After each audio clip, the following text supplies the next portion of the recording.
Good evening, everybody, and welcome to the 16th episode of Season 1 of Shiv Nadar Foundation Conversations. As the world faces unprecedented challenges today, and the COVID 19 outbreak and crisis, to put it mildly, is something which we have never dealt in our lifetimes, with no mobility, isolation, lockdown.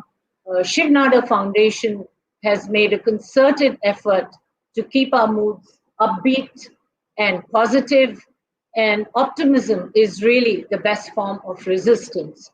In the last 15 episodes, Shiv Nadar Foundation conversations have been with iconic business leaders, Nobel laureates, award winning authors, writers, eminent sports personalities, and artists. And of course, Harvard professor. It would be interesting for you to know that the 15 conversations have been seen 15 million times. So the illustrated, celebrated, iconic people from across the world with their unique voices have certainly helped us in dealing with this moment and made us more positive so that we learn from their stories of success. I am Anju Wal, Principal Shiv Nadar School, Faridabad, and it is my honor and privilege to be in conversation with Mr. Manish Mehrotra, the celebrated chef, the award-winning chef, #1 chef of the country, with world acclaim. And in these lockdown days, I would like to share with you the most searched word, or among the top 3 search words, is recipe. So it's about time we spoke to the master chef himself. Welcome. Thank you so much, Anju ma'am. Thank you so much. It's my privilege and honor to have this conversation with you. You are the architect of fusion food. You are the master of fine dining, a chef who has taken the Indian accent to the top 50 restaurants in the world. In fact, it is the only Indian restaurant to make it to the top 50 restaurants of the world. #1 chef in India by Economic Times, breaking boundaries in Indian food. Best Chef of the Year by American Express, and TripAdvisor for 5 years in succession has rated the Indian accent as #1, the country's best. And somebody like me from the service industry, broadly from the service industry, can quite understand what it means to sustain being #1. You have actually put Indian cuisine on world stage and also authored a beautifully photographed book called the Indian Accent Cookbook. Share with us about your early life from a simple home where it was no meat, no fish, no eggs. Even your father did not eat onion or garlic, to your journey today of being the master of fine dining. So it all started from the city called Patna, where I was born and brought up in Bihar. And now people know about food of Bihar a little bit more. But that point of time, people knew only about politics of Bihar rather than anything else. But Bihar is very, very rich in its culture, heritage, and cuisine. So I belong to a very normal middle class house, completely vegetarian, no onion, no garlic. But we used to eat egg on the terrace, like separate sets of stove and plates and vessels. And because my grandmother never used to allow us to eat egg in the house also. But nobody stopped us from eating it outside the house. Nobody said, no, you can't eat this, you can't eat that. That was the best part. And that sort of limited freedom was very, very helpful, and that we respect till now. Whenever we go back to Patna, we don't cook non-vegetarian. My kids now love everything, but still we don't cook anything in our house kitchen, even till now. So yes, studied in a completely Hindi medium school in a Bihar board, and studied everything in Hindi, and then did my +2 from New Era Public School in Delhi, and then went on to do my hotel management from IHM Mumbai, and there I came across the kitchen and the different departments of the hotel, And kitchen was the most innovative one, I think. And since my English was not that good at that point of time, so I chose kitchen because kitchen, your interaction with the guest was not that much at that. But now you meet everyone. So yeah, I chose kitchen, and here I am. Because if you ask most of the chefs in the world now, they can tell you the good stories that how they were inspired by their grandmother or mother or aunts, how they used to help them in their house. But nothing of that sort happened with me.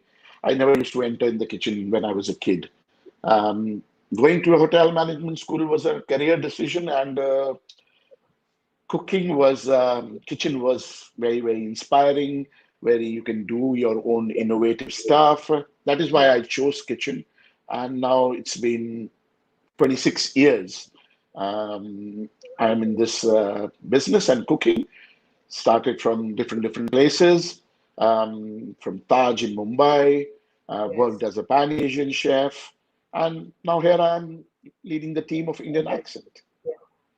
And most of the things you've shared have been so atypical, as you very recently, where you just said that people say, "Oh, grandparents inspired or mothers inspired," and the smell and the aroma of grandmother's cooking. And here you walked into IHM, and when you're first posting, you said that kitchen was the most exciting. That's Yes. very interesting to note. As you shared with us, you were working with the Thai Pavilion and then with Oriental Octopus in New Delhi, and also at the Tamarai in the iconic Covent Garden in London. And you made your focus the Pan Asian cuisine. My Yes. question is, you gained the mastery in Pan Asian cuisine and became an expert. For all our viewers out there, particularly the younger ones, what does it really mean to gain mastery over something? How does one become an expert at something at your of your Uh, level? so for any field, first is hard work and dedication. Whichever field you go, the hard work and dedication is must, because whichever field you start working, the first few years are going to be really, really tough. And if you work hard and be dedicated and pass those years in a good way, then I think that builds your strong foundation. And strong foundation for all the basics is very, very important. When I was in Thai Pavilion, I used to grate 70 coconuts in a day. Every day I used to grate 70 coconuts. It's a Thai Wow. restaurant. Coconut is very, very important. Yes. Important. And that, like, it used to be so tough. But now I can challenge my young chefs that I can fast grate coconut faster than them anytime. So these are the small basics that you have to make sure you master those basics. And when you master those basics, then you can build your career on it very easily. And honestly, the first year basics, what you learn, will help you till the end of your career, I would say. So some of these universal attributes and virtues are across any field that we choose. I do hope my young students are listening to you. Perseverance, dedication, rigor, hard work, and that is how every other field one can be a master in. Thank you for sharing that. In 2009, Manish, from being this master expert at Pan Asian cuisine, you joined the Indian accent. And this was a completely uncharted territory. Uh, Sure. you had you were not in that space before. And how do you describe that moment? What made you take that decision? And what is the value of risk taking, for youngsters and this whole business of relearning, which you went through? Sure. So again, here my basic really helped me. And that For cooking, the basic is the cooking techniques, how you chop onion, how you chop vegetables, or fry things, or boil things. These are the basic things. when you are good at that, it means you know how to cook. Then it becomes what you are cooking. And I think my specialization in Pan Asian cuisine really helped me. Right. That I never worked in a traditional Indian kitchen. That is why I could do something different with the Indian kitchen. I could break all the traditional rules of Indian kitchen, that okay, chicken tikka can be cooked in a good quality combi oven also, rather than just in a tandoor. Or you can do make vegetables in such a way for Indian cuisine where everything is not mushy or like a halwa. So there are a lot of things you can when you learn different cuisine, every cuisine you can learn something and apply in your way in your cuisine also. And when I went to London, I saw the global Indian food, which and London was a place where every cuisine was so well represented. But Indian food was still known as a chicken tikka masala and a naan kind of a food, which really makes my heart break. Like, okay, we have so much, we have so rich culture, heritage, 5,000 years of written things, but people know us with this. It's not correct. So you have to turn your cuisine into a global Indian cuisine that people can easily relate to, and people should think that this cuisine is also very intricate. There's a lot of work goes in. It's not just a big bowl or big pot of curry boiling where you put everything and Indian food is made. Correct, correct. That's right. I, in fact, was seeing one of your videos where you went to the gullies of Chandni Chowk, and there is this person making, one of those iconic eating outlets. तो वो नान बना रहा था. तो आपने उसको बोला कि अच्छा मैं भी आपको एक नान बना के दिखाता हूँ. And he was quite zapped जब आपने उसके लिए something called blue cheese naan.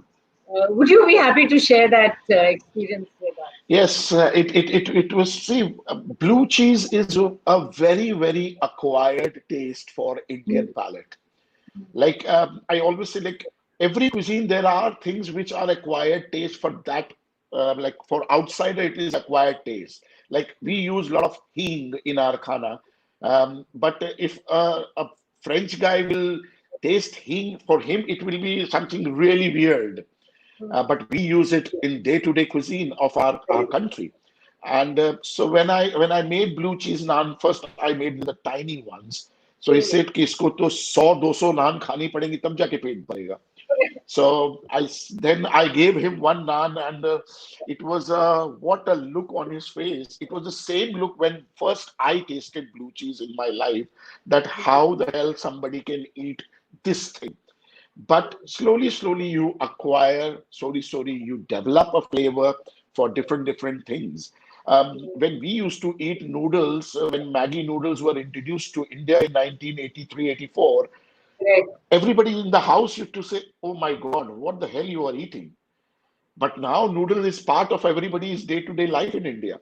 So this is the change which happens with time, and people get more easy with the cuisine, and easy with the dishes, and their palate becomes more adventurous. Then they are happy to accept everything. And that is what happened with blue cheese naan, because now blue cheese naan is one of our iconic signature dishes, which Yes. everybody loves it. And during this lockdown period, I get messages from my guests that they are missing the blue cheese naan. Nostalgia has something to do with food. So Absolutely. that's right.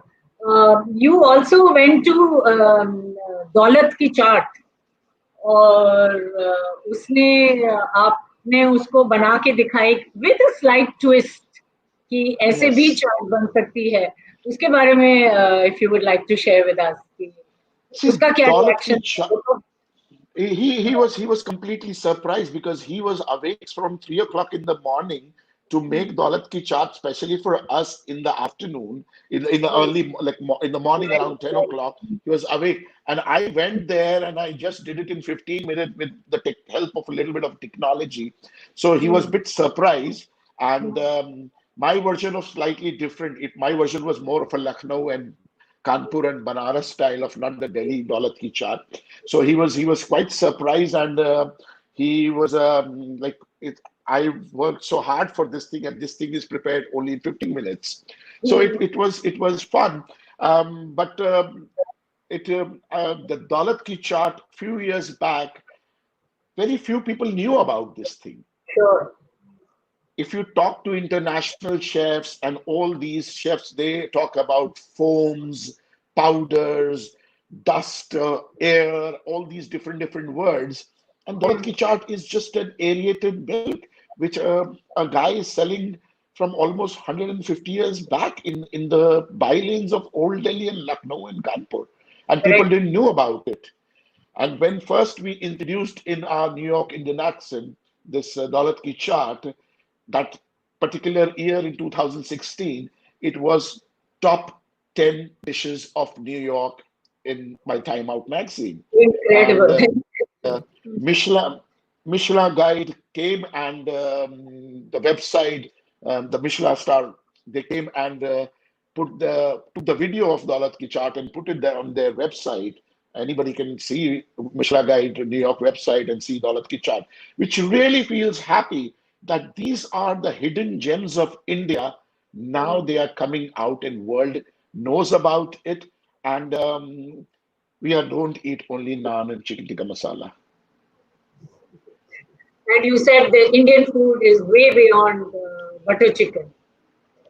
Absolutely. I love eating butter chicken. Personally, I love eating butter chicken. It's a fantastic dish. But there are thousands of more dishes which are equally good than as butter chicken.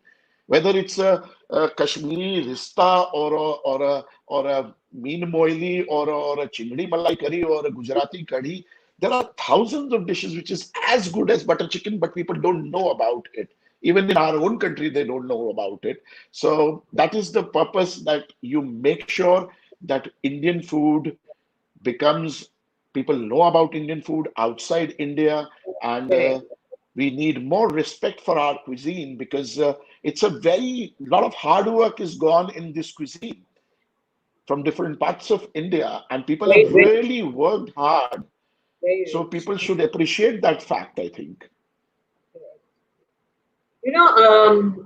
That brings me to you've been ranked, rated best chef so many times. Tell me, um, what is the reason behind this consistency?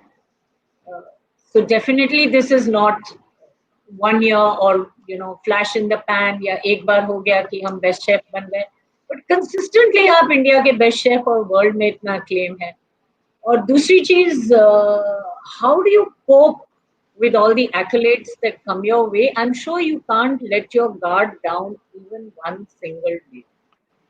So would you be That's happy to share? absolutely true. That's absolutely true.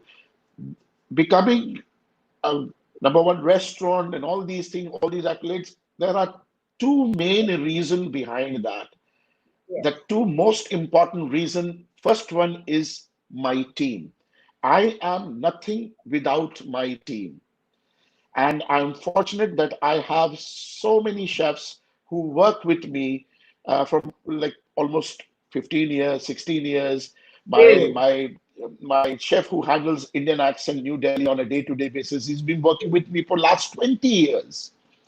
So my team is the main thing which really, see, I can think, I cannot go and stand on every section in the kitchen and cook every dish with my own hand. It is the team which really execute your ideas on the plate for the guest.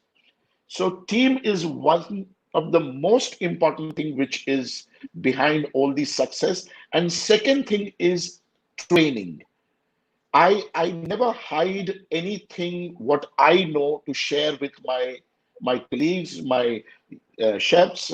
So I don't hide anything, because when I train them, they can execute things better. So these two things, one is the teamwork and second is the training. These two things are the most important thing where to reach where we are at this point of time. You're also being very, very humble here. इसमें आपका No, it's बहुत true, I would say. Yeah. I before I go to the next question, if I may ask one or two audience questions which are scrolling. There's somebody who chooses to be anonymous but has said that my 14-year-old is academically good and deeply interested in cooking. What advice do you have for him? And what does it take to be a chef? Becoming a chef is very, very good, but the thing is how glamorous it looks from the MasterChef Australia point of view and all these things. It is a bit different from that because it's a hard work, it's a hard physical work, and at the beginning you have to really deal with the lot of people who are not, they are very skillful but they are not very well educated. So you have to deal with them, you have to learn with from them, because later in the time you are going to lead them, so you have to learn from them first and then you have to lead them. And I would say whatever you decide, make sure you make your mind that yes, definitely you want to do this, because I've seen a lot of people, they join hospitality and they leave it in 1 year or 2 years time saying this is not for them. Because one thing in this hospitality in the restaurant business you have to remember, that the world, when the world is enjoying, that's your busiest day. Correct. So no Saturdays, Sundays, Friday nights, no 31st December, no Diwali, Dashera for few beginning years. After that, definitely. Now I also take off on Diwali day and all. But beginning of my career, I think was less. I think 15 years I've not even taken off on Diwali day. So that is what I'm saying. Decide and then work hard on it. It will be very, very easy. A lot of sacrifice, apart from dedication and passion, a lot of sacrifice Yes. there. Yes. Thank you. There's Ruchika who says, Manish sir, what is the key to fusion cuisine? You have mixed the greatest parts of Indian and international cuisine. What do you think? What is most necessary when mixing different cuisine? That's a very good question, I would say. See, mixing two things is always, when you mix two things, people become suspicious. So you have to make sure whatever combination you are creating, there has to be a reason behind it. There has to be a story behind it. Why you are mixing two different things, or why you are using two different things. So it should make sense. And when you are doing, the person who is going to eat it should be convinced with your story. It Right. should not be a vague kind of a combination कि हाँ मैंने एक चीज यहाँ से उठाई, एक चीज यहाँ से उठाई. um, Everything has to be a story or history behind it. That is why I follow few rules, and one of the main rule is I don't mix two Indian cuisines in one dish. So for me, you will not find Kashmiri mutton in Kerala spices, or chicken tikka 65. These things won't happen. You will not find in my menu. So it has to be reason behind it. There has to be story behind it, and or there has to be history behind it, and people should enjoy it. I hope Ruchika has heard that answer. Moving on, after the success of the Indian accent in New Delhi, you went ahead to open it in New York City, and very recently in London.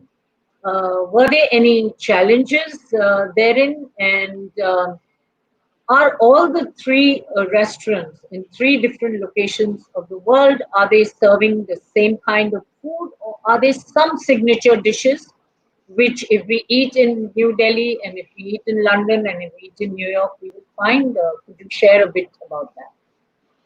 All three cities are totally different. Totally different. India, totally different. Like India is totally different. India is the toughest, I would say, because I am doing something different to the cuisine of India in India. So people like up here, I cannot sell dosa, um, naming it a chila. You can't do that. Correct. You can't say this is you serve chicken tikka and you say no, this is some different kind of a South Indian chicken. So people know about this cuisine. So Right. India is the toughest place, I would say. America is totally a very cosmopolitan, and I would say world cuisines are represented there in a fantastic way. And it's a tough market, and they don't know much about Indian food. So you have to make sure whatever you are serving, it is correct, it is genuine, and it is done in such a way that they can easily relate to. And you have to use a lot of local things, local vegetables, local meats, local proteins, so that it they can relate to it. But still, I use my Indian salt, Indian butter, all these things in New York also, because without that, without Amul butter, dal makhani doesn't become that tasty, I would say. London is totally different because there people know about Indian food, but the 80% what they know is wrong. Okay. So it's more of a, because Indian food was became famous in London through Bangladeshi rest curry houses. Right. So for them, curry is like Indian khana means Friday night curry with lots of beer, and it is the food is not delicate and all these things. But slowly it is changing now. There are so many fantastic chefs who are running restaurants in London, and changing this perception. So all three cities are quite different, I would say.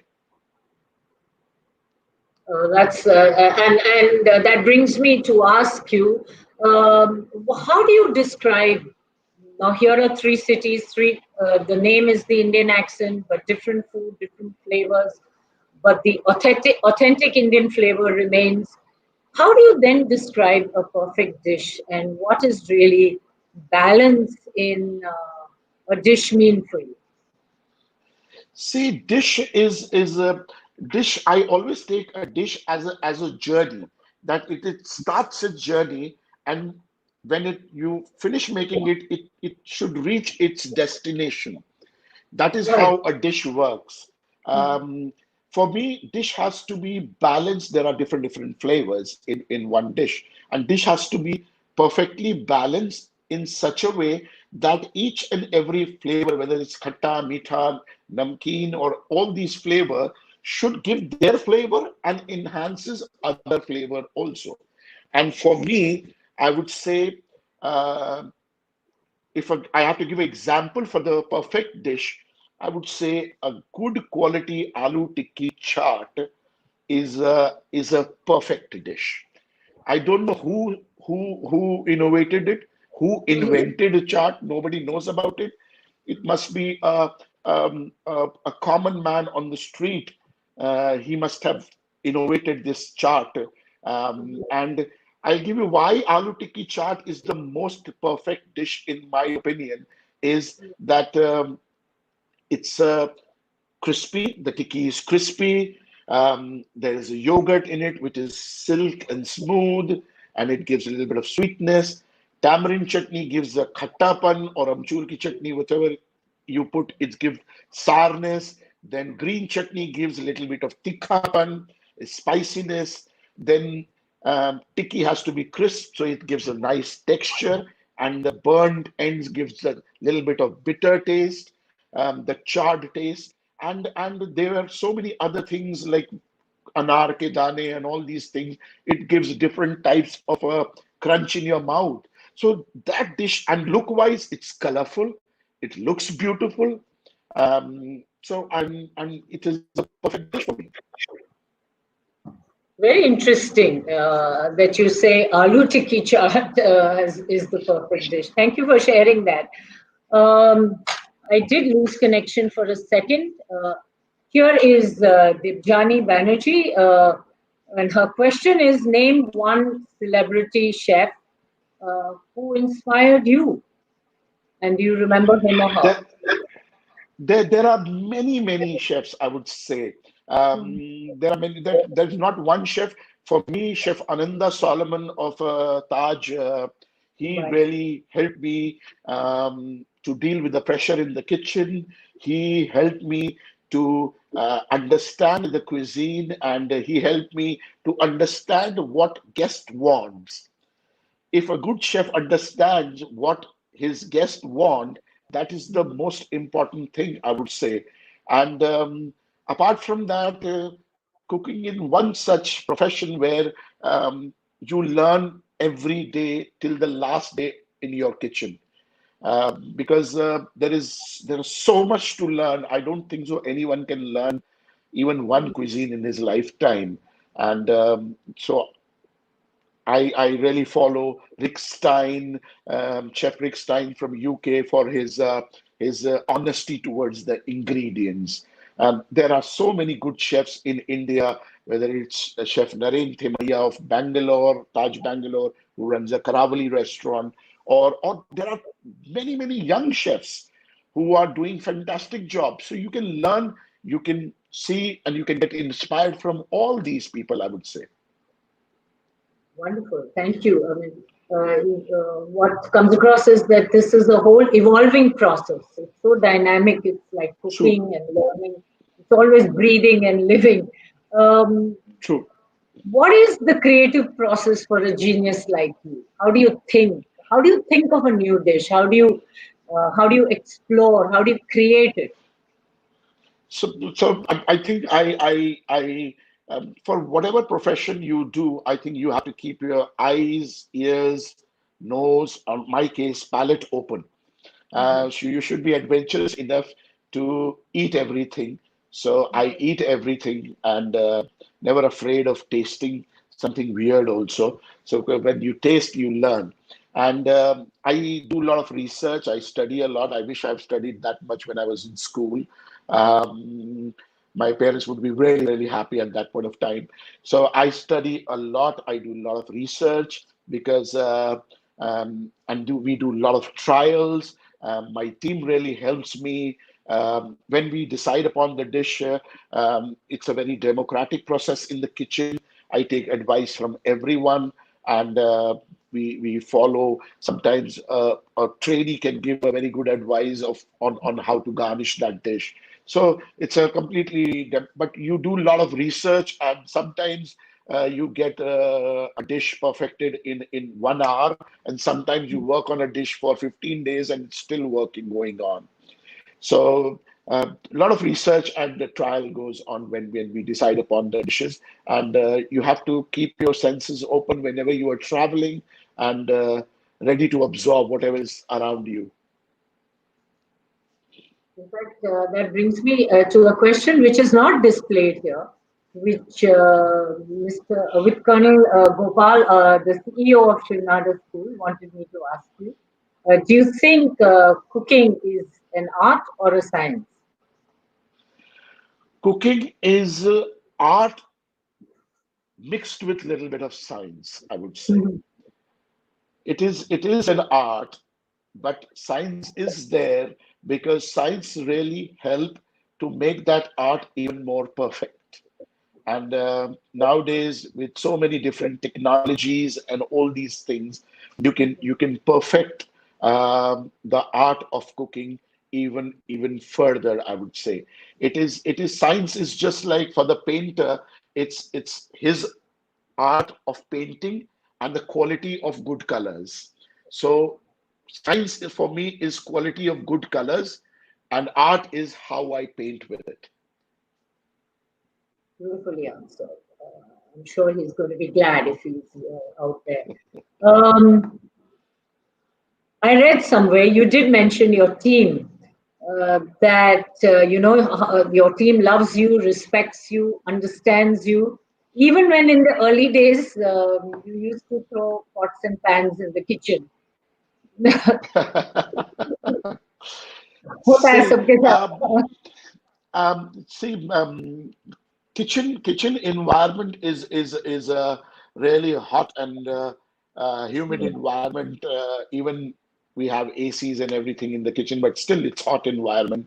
It's highly pressurized kind of a work, and especially a restaurant like Indian Accent, where anybody who walks inside the restaurant, he walks inside with really big expectation, because of the name and whatever they heard about Indian Accent. They enter with a lot of expectation. And every time you have to exceed that expectation, fulfill that expectation. That is a very tough call. And for that, you have to run your kitchen as a military precision. There are so many chefs who've been working on in the same section for many years, but sometimes negligence happen. And in my kitchen, one dish comes from, like, there might be four different people work on one dish, and then it goes to the guest. And if one person make a mistake and guest experience is compromised, then it is not acceptable, because people come to Indian Accent for the experience. People come to celebrate the special occasion. Somebody is coming for his 25th wedding anniversary, and you spoil your evening. That 25th wedding anniversary will never come back for him, and you spoilt it. So you have to be really careful, and to make sure that things of negligence never happen. Sometimes you have to work as a dictator in the kitchen, and um, but after that, it's absolutely friends. It's let's go for a drink, I would say. That's not at all a problem. So it's I always tell it's 7 to 11 o'clock. It's really like that. But now, definitely with age and experience, I've also toned down a lot. But that my team can help you out in telling what is the situation now. But yes, sometimes you really get angry because it's not about only your mistake, but your mistake has done something terrible to somebody's experience, which we really don't want, I would say. Thank you for being so candid and taking that question. We have somebody who's not mentioned her name or his name says, when did you feel that you achieved what you wanted to be in your career? And what was your motivation to pursue this career? I don't know whether I can say that I've achieved everything. I don't know, because there's a long way where all of us, all the chefs who work on Indian cuisine, whether it's me or a Gagananand, Chef Vinny Bhatia, or Zach or Chef Hussain in Bombay, all these chefs, we are working towards a goal that Indian food become just like French or Japanese or Chinese food. That amount of respect these cuisine get, Indian food should also become, because it's a lot of intricacies in Indian food. There's a lot of hard work goes in Indian food to make a perfect dish. So all of us, while we are working towards the same goal, and I don't know, it's little still far to achieve that goal, for me. And this is what I would say. That, yeah. It's a living journey. It's continuous journey, as you're True, saying. true. But we all know that you've achieved so much that many cannot in many lifetimes, and we have huge respect for your work and your craftsmanship, if I may say that. Mrs. Monica Sagar here says that you have changed the palette of people frequenting your restaurants. Was this always this easy? How did you market this fusion cuisine at first? No, it was not at all easy. When we started Indian Accent, it was a different location at the Manor Hotel in Friends Colony, and it Correct. was totally unknown. And when people used to come and eat, people used to see the menu and walk out, because they used to say, like, "Oh, I we wanted to eat Indian khana, but this doesn't look like Indian khana." There were people used to ask for papad, achar, and all these things, but we never used to serve that. And so in the beginning, yes, we faced a lot of difficulties when then I stepped inside the restaurant, trained the front of the staff well, and start explaining what exactly we are trying to do. We Food at Indian accent is Indian at heart. Indian flavors are there, but combinations are unique and presentation is different. Its presentation is such a way that it doesn't lose its authenticity, but the rest of the things of color, texture, all these things can also speak. So this is how we work on dishes, that it becomes a good, perfect dish. And slowly, people understood. And I would say in last 10 years, people's palate have also become more adventurous. People are traveling now more. Everybody knows, like 10 years back, nobody knew what taco was, but now everybody knows what taco is or sushi is. People are open to eat sashimis or a raw fish and all these things. So people's palate have been also evolved, and I have also learned so much with these feedbacks and all. And in the beginning, it was difficult, but now I think people know what we are trying, and there are a lot of young chefs who are also now trying to do this, which is very, very good. In fact, this story which you just shared that शुरू में लोग आते थे Indian accents and they may just walk out, it's so important for our youngsters to know that every person who's attained mastery has also been through that period of some rejection and his coming out there, communicating with them, and sharing why he's doing what his goal is, like you said yourself, is so important. Everything is not so golden when you start. So thank you for sharing that. I have Prabhat Tiwari who says, any Patna effect on your food journey? I think you'd Yes, like. lots and lots of Patna effect. I have another restaurant in Gurgaon called Comrin, where we do sattu parathas, and sattu I get still from Patna, where people used to, like my house, he used to grind the sattu for our house. We get sattu still from that guy for the Comrin restaurant, and Bihar food, people really don't know much about it, but it is really, really versatile. And in this lockdown, I have learned even more about my cuisine now, because now you are interacting with your family in Patna so much that you talk about food and all these things. So even few things I have learned about, few more things. So which I'm sure I'm going to put it on my menu very, very soon. Okay, wonderful. Good to know that there is always a link with the roots are strong. In this process of breaking boundaries, you have brought design and aesthetics to the whole presentation of food. Would you just be happy to elaborate on that? Yes, it is. It is very, very important. Everything is very, very important. It's not only that you cook good food. For me, I always tell my chefs that people who are serving your food is 10 times more important than people who are cooking that food. Because if you take a dish, um, use the best ingredients in the world, and the best chefs, they make that dish, and if a server takes it on the table and throw it on the table and say, look, khalo isko, that entire dish is gone for the toss. So I always tell my kitchen team and my hospitality friends that a good service can sometimes save bad food, but bad service cannot save even the wonderful dish. So your team is very, very important. The environment is very, very important. Guest comes to Indian accent for experience. Now, experience is very, very important.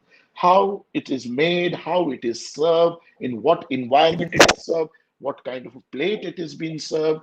So it is all these things which really matters, and we work Yes. towards that only.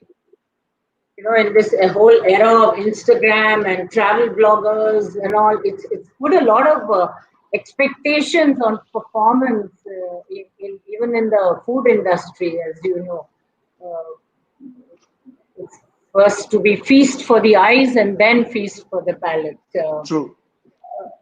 In this, I have one question here. What is Divanshu Sharma asks? What is your favorite cuisine? What is your personal favorite cuisine? And in all your travels, which city you love the most?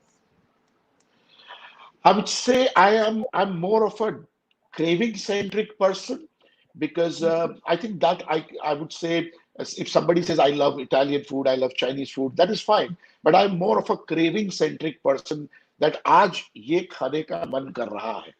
That is for me, that is more important because there are so many wonderful things in different cuisine that you miss sometimes. Sometimes I really miss my Chinese van wala noodles and a Manchurian kind of a sauce.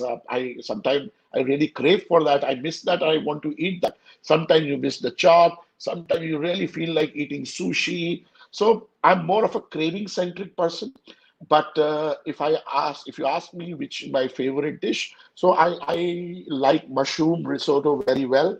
I really love mushroom risotto, and which I can eat most of the time.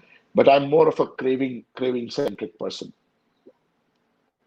In this period of lockdown, when none of us can go out and savor any of the dishes that you are mentioning, I would like to ask you, and one of the viewers also did send that question, is now, after the COVID-19 outbreak, how do you see eating out changing?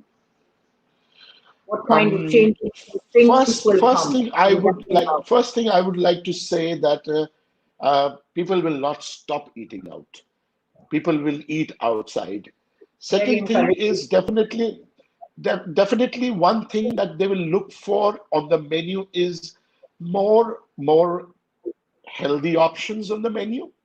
Um, Definitely there will be because the entire supply chain of the world is gone for a toss. So we will be focusing more on local substitute for international ingredients, where we can substitute it with a good quality. That will happen. We have to rejig our menus in such a way that it represents our health part, indulgence part, and the local part. All these things it represents very well.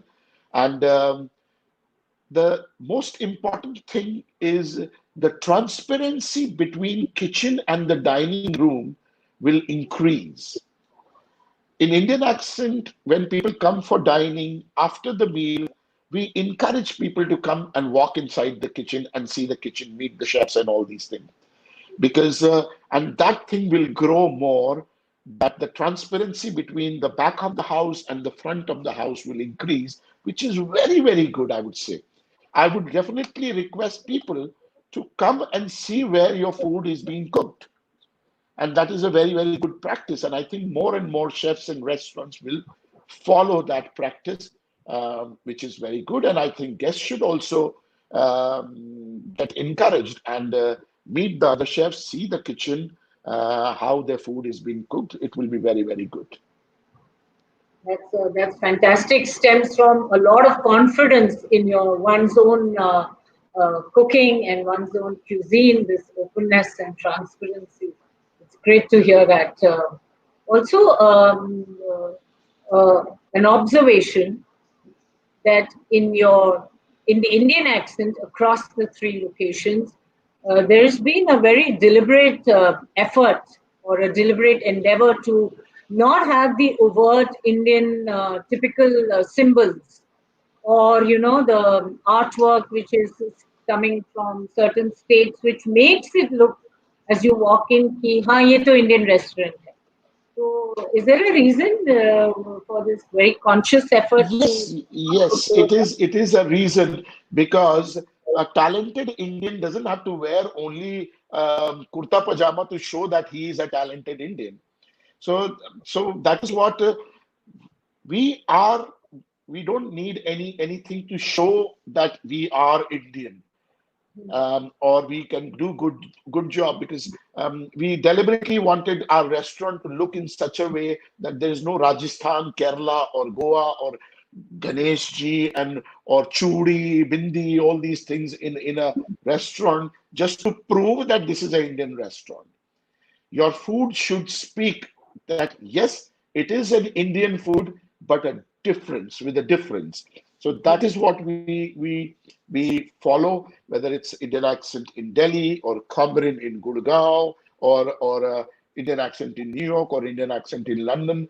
That it should not feel that the moment you enter in an Indian restaurant and you get a smell of curry or a pickle or a masala, it should not happen. Or there is somebody with a big murti or with a big photograph of typical Indian historic places. So yes, I don't think so. We need that. We are now way ahead of those times, I would say.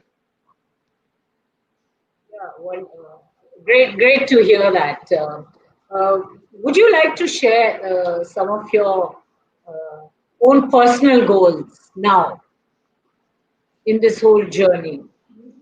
I would say I want to learn more, train more. I really want to train more, go into training and sharing my experiences, whatever I have gained in this last 26 years of cooking and 3 years of hotel management school. So I want to share it with as much as I can, and train as many more chefs, because I always tell my chefs that whatever you learn at Indian Accent Kitchen, if you learn only those, that you are learning Indian accent dishes. But you start thinking of your own, then you start creating more things. That is more important. That you start thinking like a different from Indian accent. So you can create your, you get inspired from different places, but do something of your own. So that becomes your personal identity, I would say.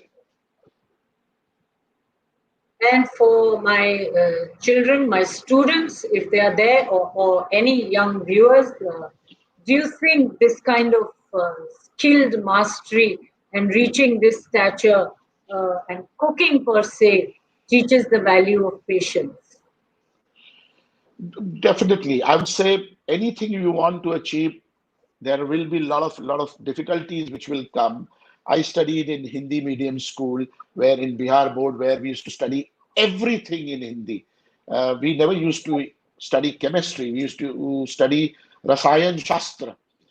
So when I left Patna, I was absolutely scared of English, but slowly worked hard on it. My teachers in Delhi really helped me out on in English, and see, here I am. So never get, if there is a weakness in you, try to work on that, and definitely you will overcome on that weakness, and you will flourish. So there will be a lot of difficulties.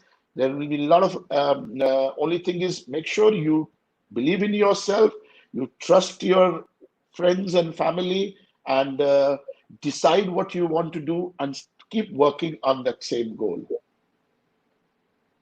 Thank you. Thank you so much, Manish. And this has been truly inspiring. And you have actually raised quite clearly my expectations and my standards of fine dining also with this conversation. I am someone, if I will admit, this was completely out of my league to be in conversation with a master chef. I am someone who is so clearly happy with the school food that I eat, was eating 2 months before we got locked down. And I have some takeaways here to take to the school chef now, but very inspirational and stimulating, exciting conversation. Thank you for being so open and so Thank you so transparent, much. sharing your whole journey and some of universal truths that you have shared. I do hope it will impact so many people who have been listening. Also, the learnings that we gain from this, I would like to tell the viewers that this conversation will continue to be available on the Shiv Nadar Foundation Facebook page. And if you want to come back, you can rewind it and see it again and again and savor the pleasure of this evening. Hope you all had a stimulating time. Thank you very much and namaste. Thank you so Thank you. much. Thank you. Namaste. Thank you.